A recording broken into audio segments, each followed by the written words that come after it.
Hello YouTube, Liverpool fan in Japan here, the Miyazaki man Sai. Alrighty, the summer transfer window is just about coming upon us now, and Arne Slot has a big job to do. Michael Edwards in support with Richard Hughes as well. They've got to get this right. Infrastructure is there to succeed, but we've got to look at the transfer personnel, who needs to come in through the door and who needs to go out as well. And as I always mention on this channel, this is a channel with substance in abundance. So can't just be getting Nico Williams, mate, or Gyökeres. Why? The quality, mate, innit? We need to bounce Mo Salah to Saudi Arabia. I'll drive him there myself. 100 million, get in the bag.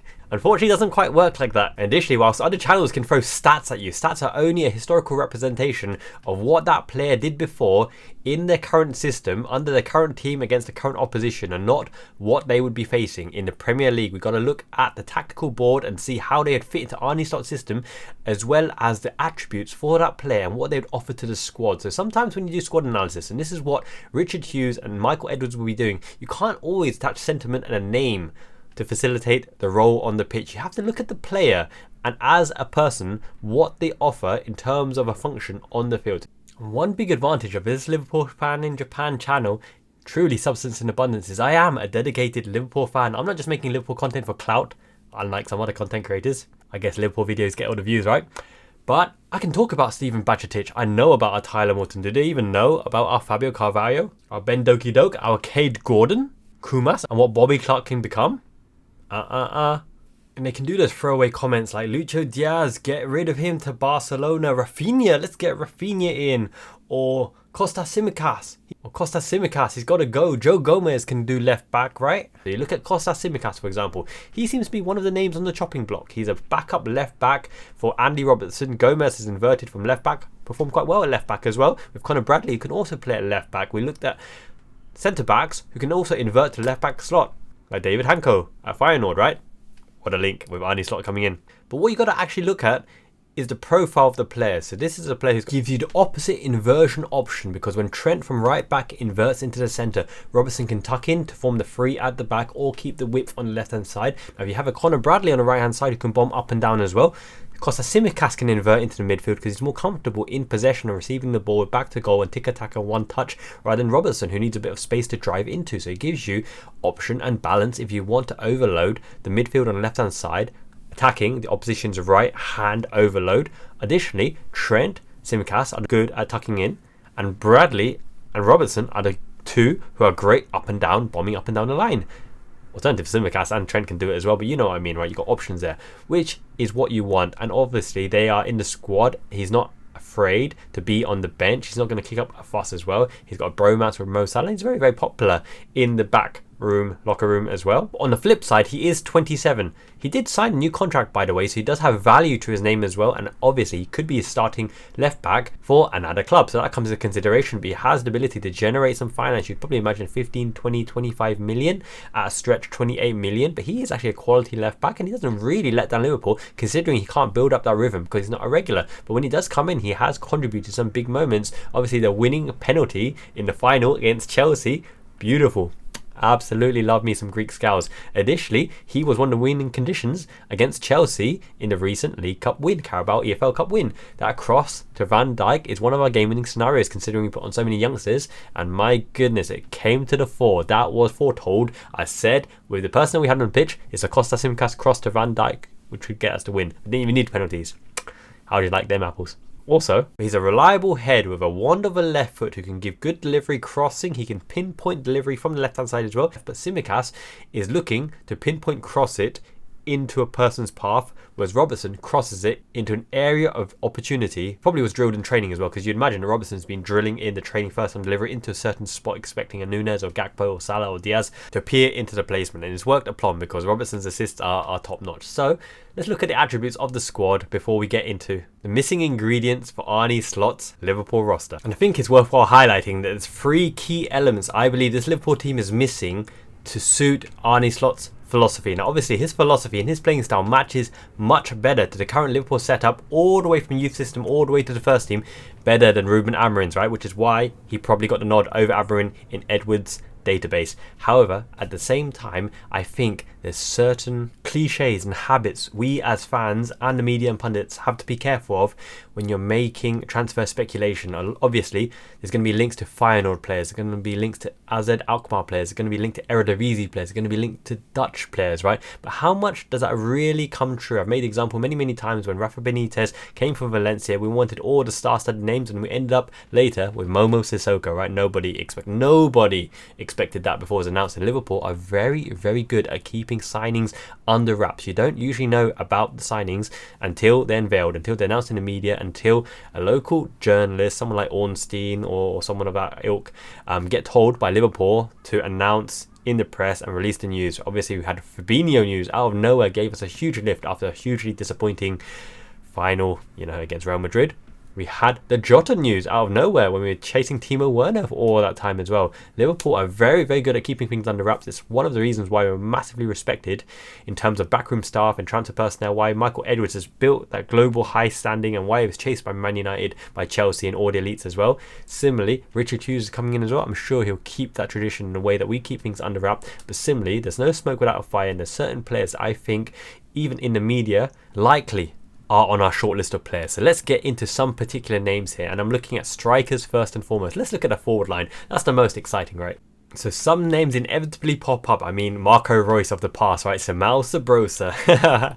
Couldn't get him out of the way. Konoplyanka, for example. But actually, Victor Osimhen at Napoli keeps popping up as well. Obviously linked to all the big clubs. Then we've got people like Yuita Suzuki, who you may not know, but Brøndby, he's an option, a diamond in the rough as well. Daniel Malen, not too sure about this one, at Dortmund. We're going to go through quite a few names at centre forward, but you got to look at it holistically as well. So when Arne Slot, a new manager, comes into Liverpool, right, you usually build on a successful team, a successful foundation. Has he got enough firepower within the squad? Does he need the absolute superstar striker? In which case there must be an outgoing, because you can't have that outlay without an outgoing striker. Looking at Darwin Nunez potentially. When you look at Darwin Nunez, you've got pace, physicality, adjusting to the league. He's got the capability to be your star striker. His existence, his presence on the pitch always allows us an extra added threat because the team plays better, and our goal expectancy, even though I don't like that stat, is higher when he's on the pitch. Cody Gakpo can play that central striker role, second striker role, shadow striker role. He's not really a false nine per se. He also comes in from left wing, but we're talking about central strikers for now. Diogo Jota is your poacher, is your finisher, is the one who can create a chance out of nothing. So when you look at the ability to poach a goal, run in behind with pace, win the aerial threat from crosses and finish the crosses as well. Someone who can work on the left striker channel, the right striker channel, someone who can drift out wide, someone who can link up the play as well. The only one we're potentially missing is a dedicated target man and a link player, a false nine, a Firmino light, for example. We just don't have those in the squad. But will Arne Slot play with a target man? I don't believe he will. And do we play with a false nine in a very specific position to highlight the abilities of a crucial key player? Now, we don't have a Firmino, and there aren't many Firminos in world football. For example, Kai Havertz tried to play as a false nine. He's really not a false nine. He's reinvigorated himself as a dynamo number 8, box to box, with the ability to be a late runner into the box as well. So I don't think we'll play a false nine either, which means I do not think we'll go for that dedicated top tier striker this window. It might be another poacher, an experienced poacher, or an up and coming poacher who can cover for Diogo Jota when Diogo Jota inevitably goes missing because of his injury record. Now, the one that's very interesting is Santiago Gimenez, right? At Feyenoord, sure, the Arne Slot link, but Arne Slot knows what he's all about. 23 years old, coming into his pomp, he'll spend his prime years at Liverpool. Wouldn't be the most expensive, but wouldn't be cheap either, and he would be an option on the rotation alongside Diogo Jota. But the problem is, right, Darwin Nunez has the ability to explode, and here's the reason and the key reasoning why, right? He is under Jurgen Klopp's system, having to press, having to lead the press, the Gengen press system. His English is getting better, but players have different slices of fortune with a different setup and a new manager. And this is his opportunity to really establish himself as that global dynamic threat and that beast that we know he can be. People question his IQ, people question his finishing. Sure, this season, right, it's been very iffy, let's be honest about it. But I don't think he's the most suited to a Jurgen Klopp system. I really don't. Whereas an Arne Slot system, imitating what Santiago Gimenez is expected to do, Gimenez, I think, is a better sharpshooter, a clinical sharpshooter. But in his all-around game, I think he's lesser than Darwin Nunez. Nunez has more pace, more physicality, more shot variety. Now, that's the thing, right? Gimenez is a better finisher, more clinical finisher, for sure. He's got more than a goal a game. It's an Eredivisie, right? This is definitely a step up. But I don't think his all-around game is as good as Darwin Nunez. And I don't think his Ceiling is as high as Darwin Nunez. I think Darwin Nunez, under the right setup, under the right system, in the right patch of form, has the ability to be that top-notch goal scorer. Now, this is a big conundrum as well, because when you look at world-class players, right, Haaland is not as good as an all-around player as Darwin Nunez. Unfortunately, he's just not. His link-up play is non-existent. His off-the-ball running in terms of facilitating the team, Darwin Nunez is miles apart. But Haaland is possibly one of the best finishers of all time, and that's what you want your strikers to do. You set up your system to make sure the striker can finish. And with Haaland in the Man City team, he could be the edge and the difference between the Premier League, between Arsenal and Man City. Could be, because Haaland is an extreme finisher. Any ball in and around the area, he will take the touch out of his feet and finish it aplomb. Okay, similar to Mo Salah. People might question whether he's world class or not, but the Jurgen Klopp system isolated areas of game-winning opportunity with Mo Salah in the half space, facilitating him with Firmino and Mane's power as well, with Trent overlapping around the outside and giving early balls in delivery, even though he's lost a yard as well. You facilitate a player to deliver to their peak capabilities, and if Arne Slot can get Nunez to his peak capabilities and delivering on a consistent basis, then Arne Slot will succeed, because Arne Slot and Nunez will score a lot of goals, which is what we want, obviously. But back to Santiago Gimenez, I think he's a second-line striker who will consistently get you the goals. He runs the channels as well. Arne Slot knows him. It's a bit of a lazy link, but I think it's that type of striker that you'd probably be looking for. But in the absence of him, Jadon Danns is ready for the step up, and I think he'll be given a lot more minutes than Klopp is willing to give him, because Klopp predominantly isn't the most trustworthy of young players unless he's enforced, absolutely forced by injury or situational fatigue to put them in. And if they perform, he does keep them there as well. He doesn't give them that initial opportunity and consistent running. Okay, so yeah, Santiago Gimenez is a great option. I think it'd cost around £40 million. He'd jump at the chance to join Liverpool, but realistically, I don't think we'll get a striker, because you're looking at Jota, Gakpo, Nunez. Salah can play there. Lucho Diaz can play there. Jadon Danns, fantastic up-and-coming prospect as well. I think we're well stacked in the striker department. So my conclusion is there will be no striker incoming, at least no major signing in the striker forward department, mainly because Arne Slot will be tasked with making the most of what he currently has. I don't think Jurgen Klopp actually got the balance right in terms of chemistry with the current front line. He had a fantastic, beautiful chemistry with Firmino, Mane and Salah, even with Lucho Diaz coming into that role as well, and Diogo Jota coming into that role. But with the current lineup with Nunez and Salah and Diaz, so if you imagine, for example, this is your front line, right? When you look at the patterns of play, the most predominant ones that we've seen with cause and effect are basically Salah cutting into the half space, this guy overlapping on the right hand side, or this guy going up there, and it's a slid ball into this kind of pocket here to Diaz to run into to shoot. Similarly, another pattern of play is Diaz from the left hand channel getting in behind and hitting a left-footed cross into a Salah or awaiting Lucho Diaz as well. Alternatively, it could be a Lucho Diaz or Cody Gakpo with a Diogo Jota in the line of the last man in between the centre-back and the full-back, slid into the channel, shooting across with the left foot in towards goal as well. Another option is a Salah pull-back, so someone coming back, pulling back to Salah to take a pot shot at goal, across goal as well. There isn't much chemistry between the front line. If you imagine that Nunez, Jota, Salah and Lucho Diaz are your options in that front line alongside a Cody Gakpo as well, they all like to do different things, right? So Lucho Diaz cuts and shoots. He's not the most effective going outside. In fact, I don't remember many assists from the left hand side from Diaz going around the outside and cutting it across. It's usually blocked by the first man. Diogo Jota, the slotter, picks up the scraps, and any ball slid in, he usually finishes with aplomb. You're looking at sliding in Darwin Nunez. Now this is an interesting tactic. When Salah is deep in position and Nunez is on last man's shoulder, slipping him in here and shooting across, which he did twice against Newcastle, seems to be a good avenue, but we just don't have that pattern of play consistently. Similarly, Salah never goes around the outside, so when he does cut in as well, where's that cheeky short ball here into Nunez to shoot across? On occasion, when that's happened, it hasn't been finished, right? So I think really Arne Slot will be tasked with getting the most out of what he's currently got. The only change to this is if Salah decides to leave for passes new, but I don't believe he will. So I don't think they'll roll the dice. I think they'll stick with what they got. There is a lot of firepower there and a lot of tactical options there, and you got Jadon Danns come in there as well, and obviously Cody Gakpo joins that mix with Harvey Elliott, a potential right wing slot as well. I don't think there'll be a striker. There could potentially be a winger. In fact, I think there will be wingers, because Arne Slot loves wingers, versatile wingers who can take the man one-on-one. Different options from the bench in terms of wing play. I've talked about Chelsea as well with Sean Wright-Phillips, Arjen Robben, Joe Cole, Damien Duff, wingers galore. But anyway, back to strikers. But if you want to know about strikers, there's this fantastic anime in Japan called Blue Lock, right? I highly recommend it. Super, super fun. It's an anime show about Japan as a nation, as a football nation, football crazed nation. We call it soccer, unfortunately.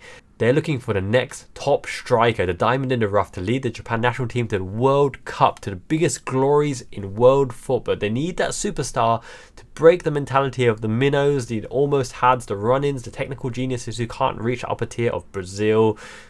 I want to say England, but England haven't won anything for ages. Euros is ours, baby. That kind of thing, right? So they're trapped in this world dynamic technical cage of players, and they have to bring out their ego, their inner striker, the demon within you. The strikers are a different breed than the midfielders and defenders. It's all about the ego. When you've got that chance, you cannot pass it. You've got to take responsibility, accountability. The world is on your shoulders. You make the shot, you score the shot. You can't hand over the responsibility to someone else because they might hit the bar, they might scuff it, and then you always have that what if in your mind, right? So every striker has a different technical proficiency. Some are good at hold up play, some are good at headers, some are good at long range shooting, some are good at shooting either foot, some can spin you and are technical god with first touch like Van Basten and Bergkamp. Some are outright pace monsters, Thierry Henry with dynamite finishing from long range as well. Some are poachers like Inzaghi and Ruud van Nistelrooy. If you want to watch Blue Lock, the best way to do it is with VPN. For Netflix, for example, my VPN of choice, PureVPN. Why? It's so simple to use. It's so easy to use, and you can use it on your app and you can use it on your computer as well. Windows being my operating system of choice. After you've installed the thing, the interface is so clean and easy to use. You can connect to Japan, Netflix, or any other service worldwide. For example, if you want to watch a 3 p.m. kickoffs and you're based in England, unfortunately the ruling says that you can't show 3 p.m.s live because of obviously the gate tickets. I don't know if that's really applicable anymore because people find a way anyway to watch it, right? But with a VPN on your phone, you can get international services like Spo TV, which is what I use to watch all the 3 p.m. kickoffs. And speaking of Spo TV, I'm going to be doing live watch-alongs very soon when we get into the new house. I'll be setting up the studio in the new house, and we only got the keys yesterday. So if you want to watch the same broadcast that I get with Spo TV, for example, you're going to want PureVPN on your phone because that's the easiest way to access the application and that service to watch the 3 p.m. kickoffs. And the Japanese commentary is hilarious. They're almost like, "Hi, wakarimasen. Sono hito wa jouzu desu ne. Sugoi desu ne." Oh, the Japanese lingo. I love it. By the way, we give free Japanese lessons as well, Cambridge Japanese. And if you choose to learn with my sensei or any other teacher, then PureVPN opens up the world of Japanese media and all the J series as well that you could possibly dream of. I really think VPN is a fantastic deal. I've partnered with them to give you an exclusive affiliate code which will give you 10% off Liverpool Japan on sign up. If you want my opinion on the best current J dramas, J sports, what's going on with J League football as well, because you get all J League football on Spo TV as well, then chat with me anytime on Discord. Happy to DM and chit chat about football because I love me some football. Liverpool Japan on sign up. My affiliate link is in the description below, also in the top comment. Massive thank you to PureVPN for sponsoring this video. Allows me also to watch Blackadder in between us skins, right? Thank you PureVPN, my VPN of choice. And without further ado, let's look at the midfield where I think we will probably make a signing. Now, when you dip your toes into the murky waters of transfer speculation, it's actually very, very hard to get it accurate, paint an accurate picture, because even though Arne Slot or any given manager played a particular formation, particular personnel, particular functions of a player in their previous life as a manager of the previous team, doesn't mean they're going to do it in a new iteration, right? It's a Premier League, fast, physical, pace, the best league in the world, etc. Got to beat the minnows, the bottom of the league can beat the top of the league, all that kind of stuff, right? So, looking at Arne Slot team, you had one midfielder, deep lying destroyer, one box to box who could go into deeper position but transition into the 4-3-3 as well. We had the right back who transitions into the base of the diamond, into the double pivot as well. Obviously, we're familiar with that with Trent as well. And a dedicated number 10 or attacking midfielder. Now, Dominik Szoboszlai could have a new lease of life in this role.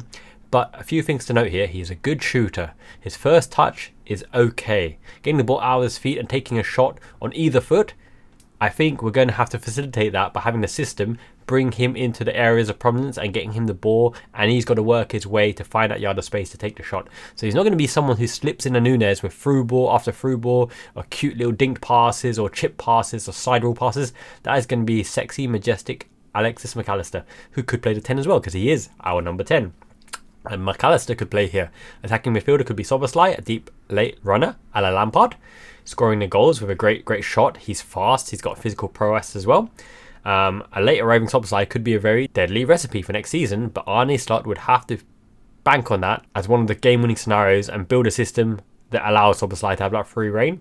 Can Trent play there? Potentially, but once again, Trent finding space is going to be quite difficult because he's not blessed with that acceleration and pace of a Szoboszlai and the physicality and the close ball skills. Okay, Szoboszlai actually played as a winger part-time as well as an attacking midfielder, so he's got the jinking skills to go either side to beat a man with a bit of cheekiness and skill as well. Trent Alexander-Arnold, as I mentioned in the previous video, is better roaming into the space, right, into the spaces as he sees fit to make his technical ability dominate the match. So in a number 10 position, if he's looking for an attacking midfielder, Szoboszlai. If he wants someone to unlock the door in the advanced position, it's Alexis McAllister or Harvey Elliott. Another attacking midfield option, a bit more like Kaká, right? Someone who can glide through the pitch, beat players with a dribble, can arrive late, can link with the final thirds, and probably slip a player in as well.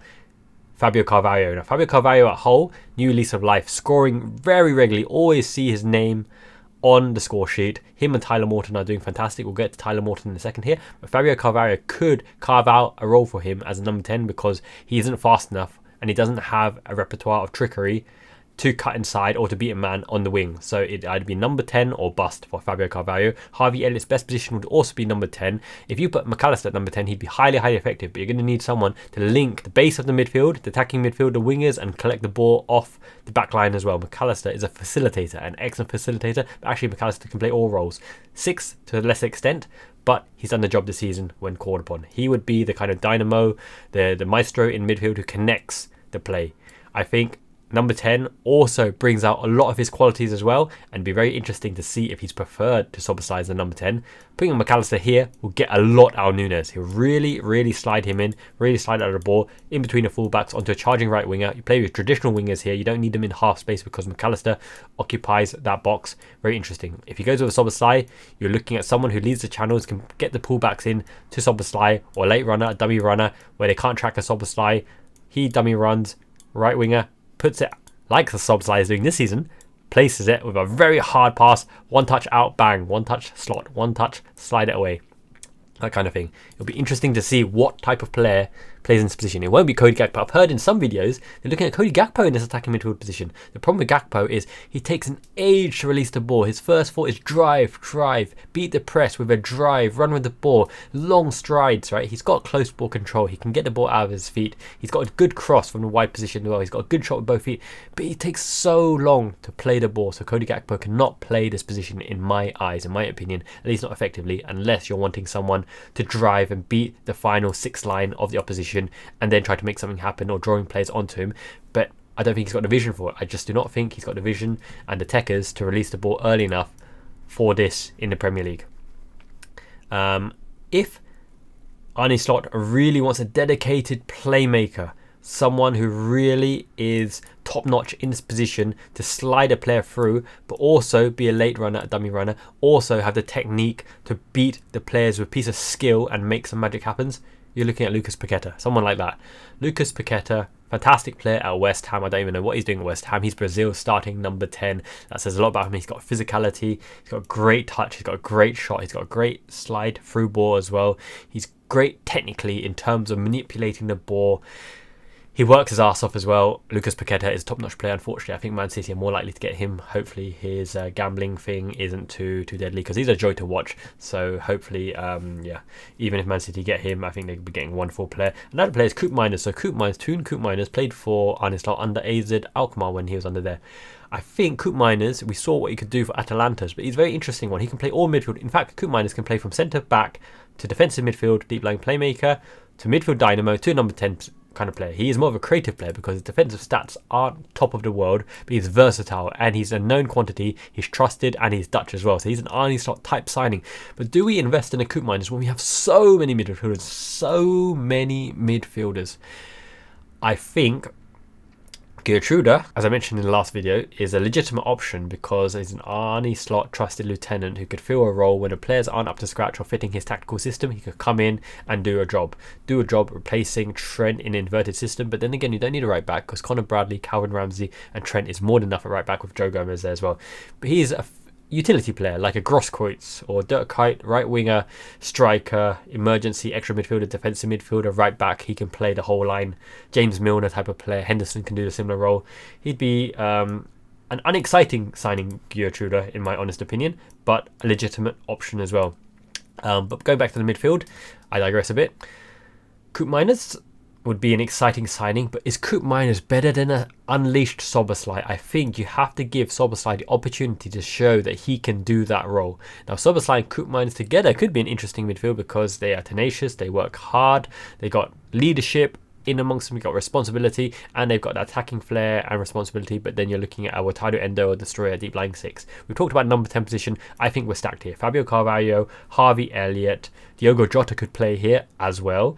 I don't think Mo Salah could play here, even though he's been playmaking a lot in the last season. The reason is he's so one-footed, he's so predictable. You're always going to shift him over to the right foot, and his passing, his through ball, his crossing, everything about the right foot is lackluster. It's not that bad in terms of limiting him as a player, but in that position where you need true flexibility and true creative genius, probably be able to go both sides, otherwise you'll be shifted to one side and so predictable and you can block against it. I think Salah can't play here. Salah is a wide creative playmaker, lacking the pace to be an out-and-out winger right now. We'll go into wingers later.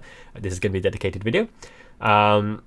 So I think we're stacked in the 10th position. It's going to be Harvey Elliott, Fabio Carvalho, Diogo Jota, Szoboszlai, McAllister can all play that position. Actually, Wataru Endo can play that position as well. He progresses into there in Japan national team. That's a conversation for another day. You probably can't do it in the Premier League. I'm sorry. I love Endo, but yeah, he's not a number 10 in the Premier League. So number 10, I don't think we'll sign anyone there. But a box-to-box midfielder or up-and-coming midfielder. Now, Archie Gray, at least I love this kid. He's got techers. He's a wonderful player. He's a kind of player like the Odegaard of old, where you link to him, you invest in him. You invest in him because he'll be a mainstay for 10 years. Graft, hardworking, techers, skill, tenacity, courage, leadership. Hard to get him out. I think he's a Leeds fan, right? I've got a Leeds fan as one of my clients as well. Nah, they're not getting Archie Gray out of there unless you pay big bucks, but sometimes he's worth it. He's much way ahead of like Joe Bellingham, for example. Joe Bellingham is decent, but he gets that rapport based on Jude Bellingham's explosion on the world stage. I think potentially a young midfielder could come in, but what about a deep lying playmaker? Zubimendi, for example, at Real Sociedad. Quality, but there hadn't been hardcore links with him in the Liverpool lineup. In fact, I think he's more linked to Arsenal and the Mikel Arteta way of playing. In my opinion, it's going to be players that Michael Edwards with Ludonautics has tracked for a long time, got all the statistics and analysis based on him. He'll sell him off to Richard Hughes, he'll do negotiation. With Arne Slot's permission, they'll probably get one off the checklist that we are unaware of, which means that I can't give you hardcore links to a particular player, but what I think it'll be someone who can play both 8 and 6. Now, the reason behind this is that Bajcetic, who should have been one of our rotational 6 options with Wataru Endo, is actually an able 8 as well. Klopp prefers playing him in the 8. He plays McConnell in the 6 ahead of Bajcetic. Bajcetic has more been a progressive 8 on the right-hand side, taking over from Henderson and Milner and Ox. With Wataru Endo there destroying McAllister as an option in 6, I think McAllister needs to be removed as an option for 6 unless you've got the type of game in a League Cup or whatever where the opposition all the way penned back, when McAllister can drop in deep, pick it up and progress and drive into the positions further into the midfield, because he's wasted. He's absolutely wasted in this position because he's not a Thiago Alcantara who can really break the lines from a long way. He needs to progress into this kind of position where McAllister can do the damage from the central third or the attacking third half space as well. Okay, so could potentially be a number 6, but once again you have Wataru Endo, your destroyer, who holds the line, who can communicate and hold the midfield together, who's your option for the biggest games where there's a lack of space and in the close quarters will crunch the opposition, make an impact, get the crowd on their feet. Wataru Endo starting 6, but I think potentially there could be another 6-8 hybrid player because Bajcetic, coming back from a long-term injury, really needs to be trusted. And one thing that facilitates it as well is Arne Slot's ability to get the most out of youngsters and make them prominent members of the squad, really making them an important member of the squad. And if his ability to nurture the youngsters into prominent first team members is so high, which is why one of the reasons why he's really highly regarded, then you're looking at Bajcetic, Harvey Elliott, Curtis Jones, Ryan Gravenberch, Tyler Morton, Bobby Clark, McConnell, Kumas, Jayden Danns, Ben Doak, Quansah, all to make a huge impact and become mainstays in the Liverpool team. Now let's get onto Tyler Morton. Another reason why we may not make that 6-8 hybrid signing is because Tyler Morton's emergence, right? Some people are saying send him out on loan to the Premier League. Some people are saying send Ben Doak out to the Premier League. Once again, They fit the homegrown quota of the Liverpool roster, the Liverpool squad.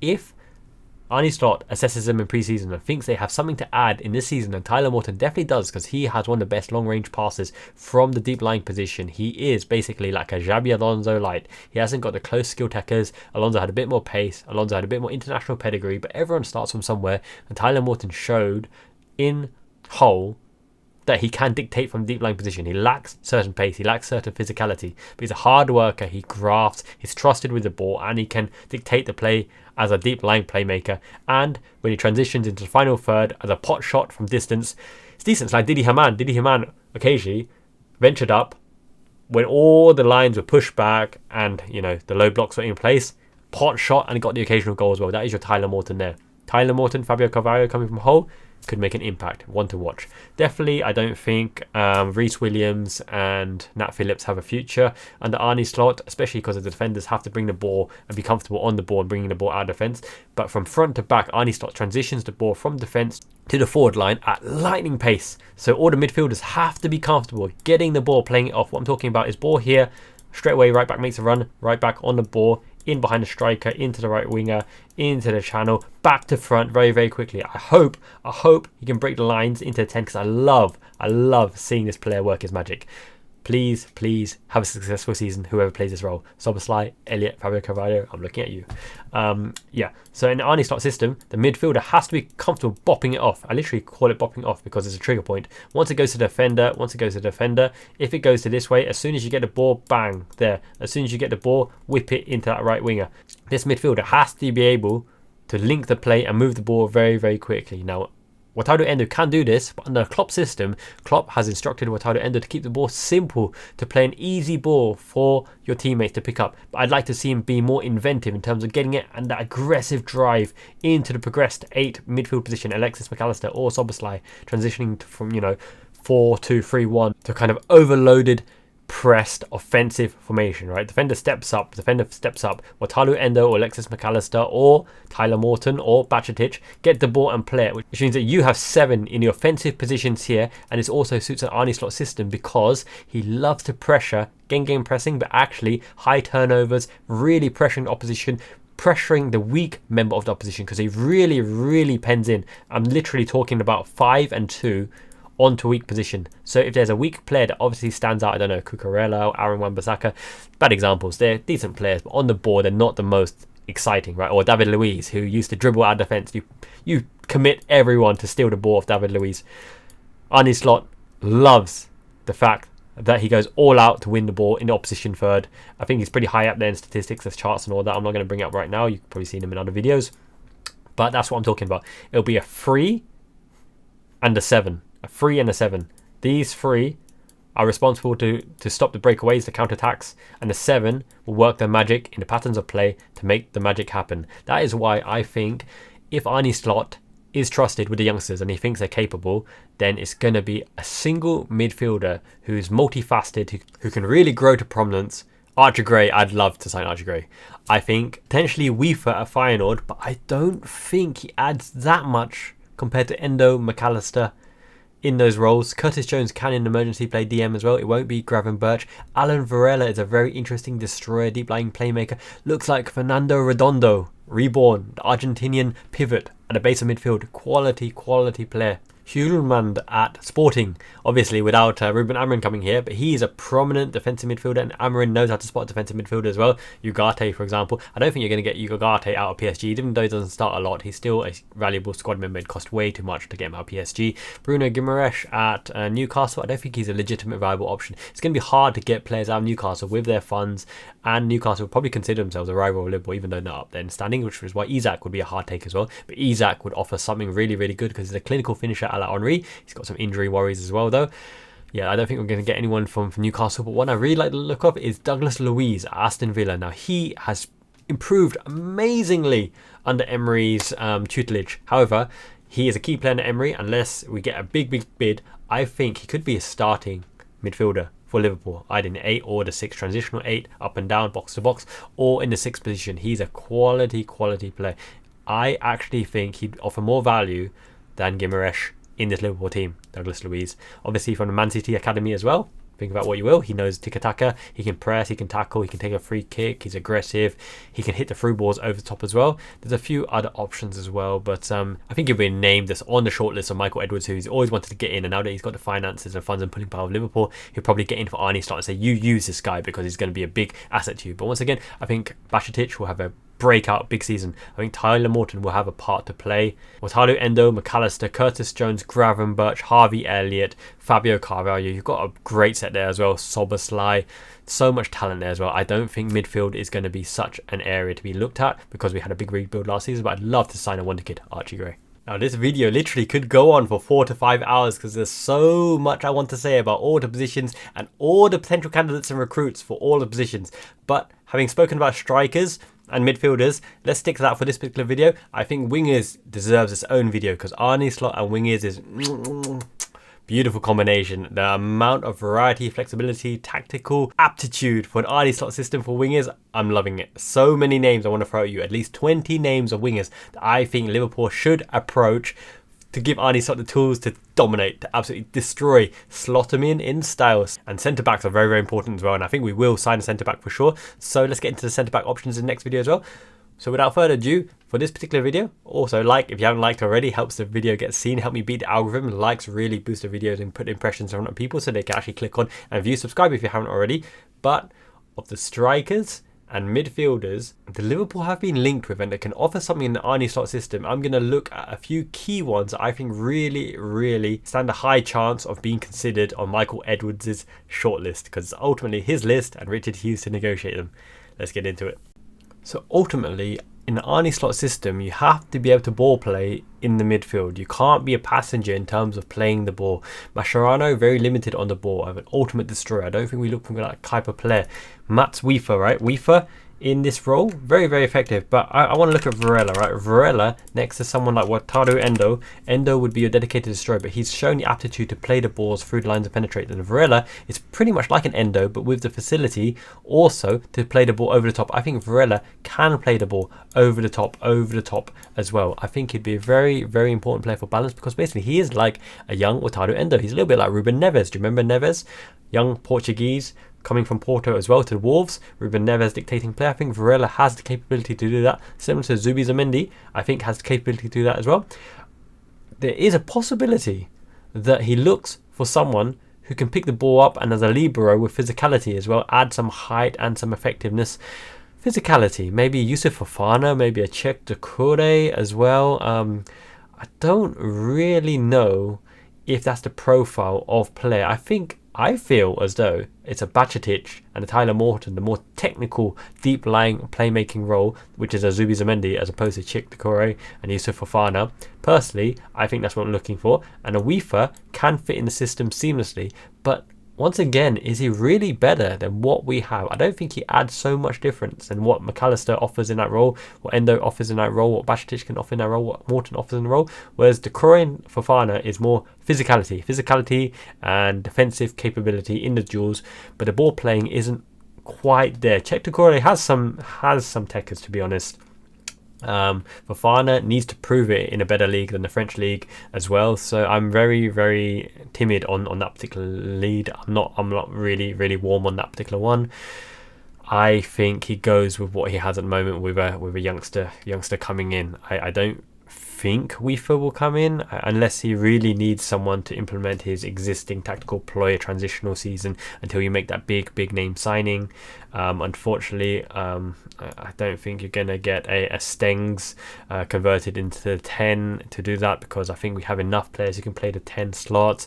Obviously with Leverkusen as well, Wirtz is probably unattainable, right, with Xabi Alonso staying there. I don't think we'll get that caliber of a 10 as well. Ugarte is way too limited on the ball. If you're looking for a destroyer who can play a bit João Paulinho at Fulham, but it's age profile. Do you want your Wataru Endo over 30 and your João Paulinho who's 29 odd 30 coming in? They could form the base of your midfield and really destroy and give you the platform to pivot, because João Paulinho does progress the ball very nicely, but then again João Paulinho actually loses the ball a lot as well. So my ideal signing for here, if it's not Varela, Alan Varela would be one of the ones that I'd really consider to allow Szoboszlai, McAllister to fight for that 10 slot, or on occasion Varela and a McAllister deep, or Endo and McAllister forming that double base. I don't want to see Curtis Jones back there because it takes an age to release the ball, even though he plays defensive midfield, because he's just higher caliber than the under 21s England squad as well.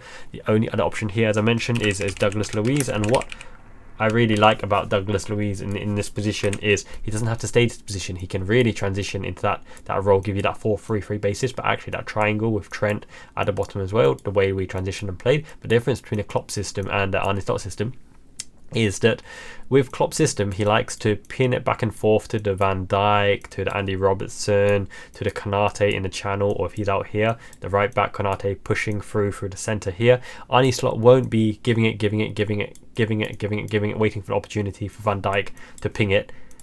Arne Slot will get it, and off you go. Isolate the opposition fullback 1v1, put it into player of position, into prominence, whether it's Szoboszlai starting there. Douglas Luiz can transition here because he's got a decent shot as well. He can actually play the whole box, Douglas Luiz, which is why I really like him, because he's versatile, he gives that option, and I think he's better than Wiefer. I think he's much better than Wiefer. I think he's better than Alan Varela as well.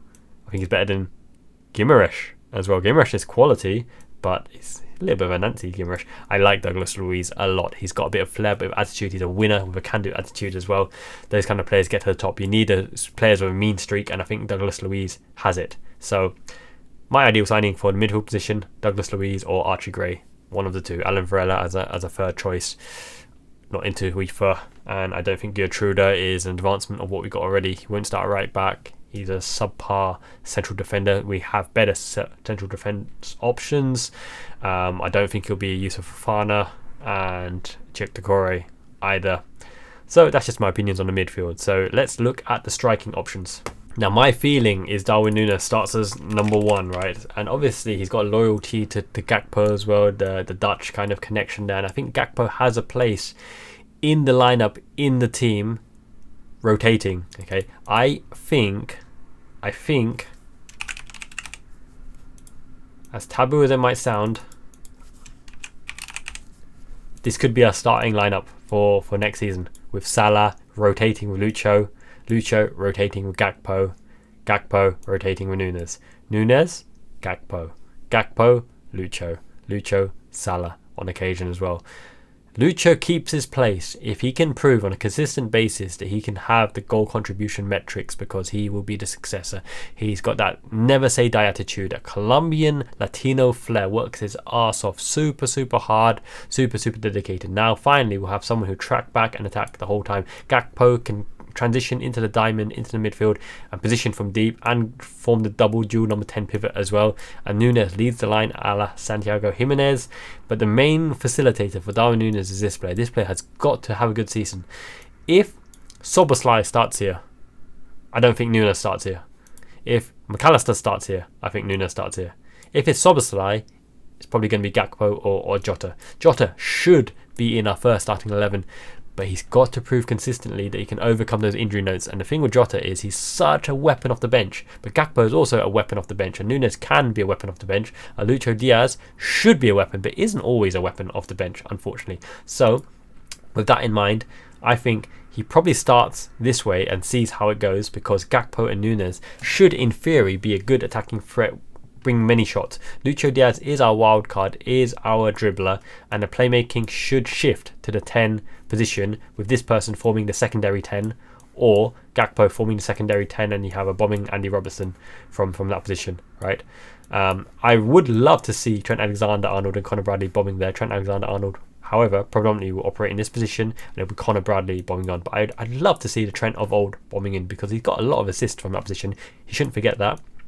So ultimately, that is my belief of what starts. And Salah may not be the most happy, but Salah, unless he signs a new 2-year contract, right, I think his prominence as the main man, they're on his last legs, because of the fact that age has no boundaries in terms of being defeated. You always lose to age, and Salah's still a quality player, but he's got to hit that run of form, and unless he proves that run of form, then Lucho Diaz is a young spring chicken. And Nunez with a quality number 10 who can slip him through Harvey Elliott, Fabio Carvalho, McAllister being the best of the lot in that slot.